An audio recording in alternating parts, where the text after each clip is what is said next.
बरसात की अंधेरी रात थी। जंगल के बीच में एक टूटी फूटी पगडंडी और उसी पगडंडी पर भागता हुआ एक बूढ़ा आदमी जिसकी आंखों में दहशत थी। वह बार बार पीछे मुड़कर देखता, जैसे कोई उसका पीछा कर रहा हो। अचानक उसके हाथ का पुराना पीतल का दीपक टिमटिमाकर बुझ गया और उसके बुझते ही जंगल में एक भयानक चीख गूंजी।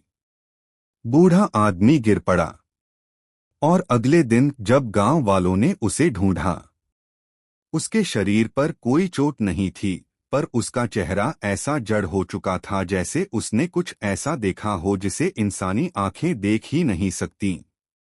उसके हाथ में वही दीपक कसकर पकड़ा था और उसकी उंगलियों पर चिन्ह थे, जैसे किसी अदृश्य हाथ ने उसे खींचा हो।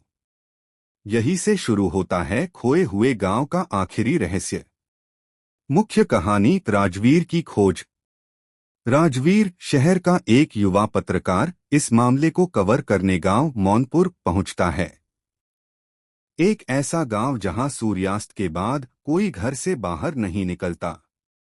कारण, गांव वालों के अनुसार हर रात जंगल की ओर से एक अदृश्य छाया निकलकर लोगों को अपना निशाना बनाती है, और वह छाया सिर्फ उस दीपक से डरती है जो बूढ़े के पास था।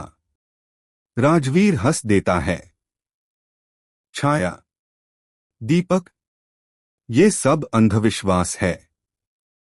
पर उसी रात उसे पहली बार महसूस होता है कि गांव में सच में कुछ अजीब है। रात के 12 बजे उसे पुराने मंदिर की घंटी अपने आप बजती सुनाई देती है। हालांकि मंदिर 50 साल से बंद है।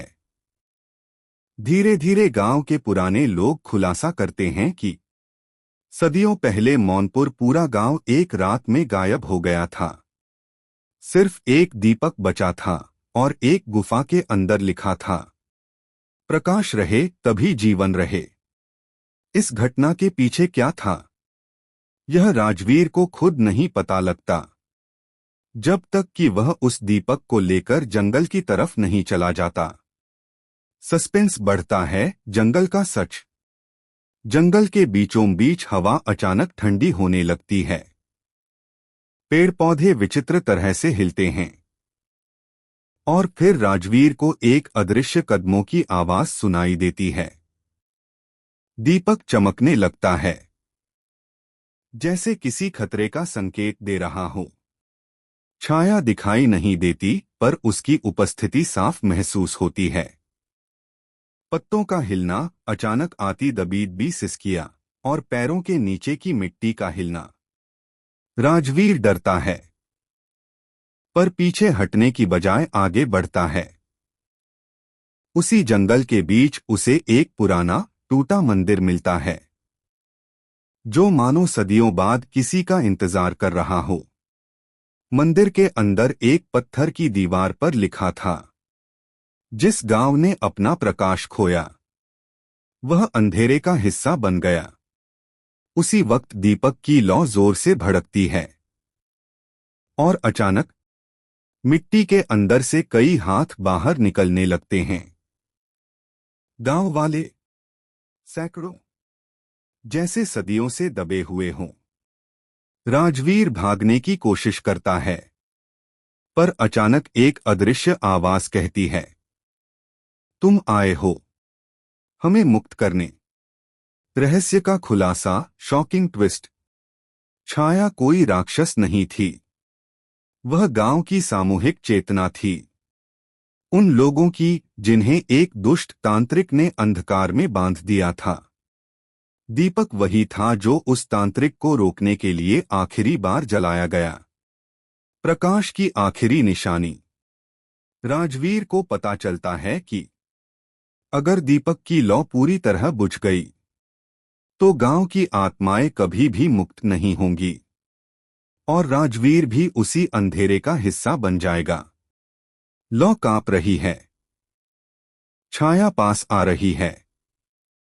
राजवीर कांपते हाथों से दीपक को ऊंचा उठाता है। और वही मंत्र बोलता है जो दीवार पर लिखा था, प्रकाश रहे तभी जीवन रहे। जैसे ही वह मंत्र पूरा होता है, पूरा जंगल प्रकाश से भर जाता है और उन सबकी आत्माएं मुक्त हो जाती हैं।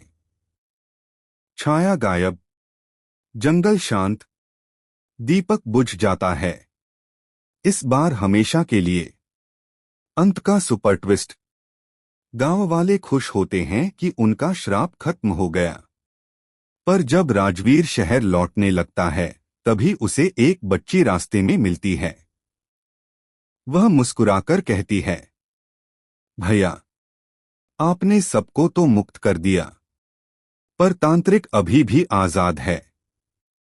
और यह कहकर बच्ची हवा में गायब हो जाती है।